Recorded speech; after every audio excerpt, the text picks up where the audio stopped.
Hello है नमस्कार जय श्री जगन्नाथ मु माही एंड मु पुरी रहे सकाल सकाल गाधुआ पाधुआ सारी ठाकुर पूजा करदेली ठाकुर पूजा सारिकी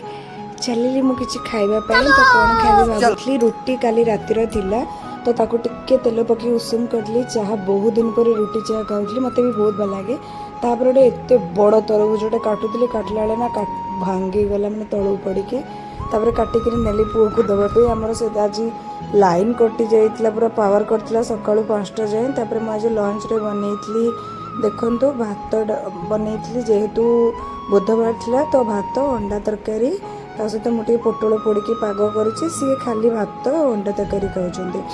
आम इवनिंग चलिलु मार्केट यहाँ है पूरा रथ यात्रा जी रथ यात्रा आग को अच्छी किंतु ये माने ता पूर्वर ही माने गहली देखो माने सेपट रोड कम हो रास्ता एत गहली बो घरे पहुँची गलु देखो मो पुअर सांग ये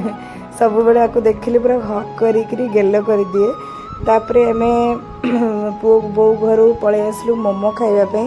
टिप्स मो पाखे एत सारा गहली थिला तो मु फ्राई मोमो ऑर्डर करली तो आणिकी आम खाइबा आसलु बहुत गरम थिला बहुत भी भल लगुला ये बाप पुओ देखो से टाइम गुगुलो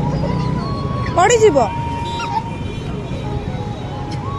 रही फलो करदेवे जय जगन्नाथ।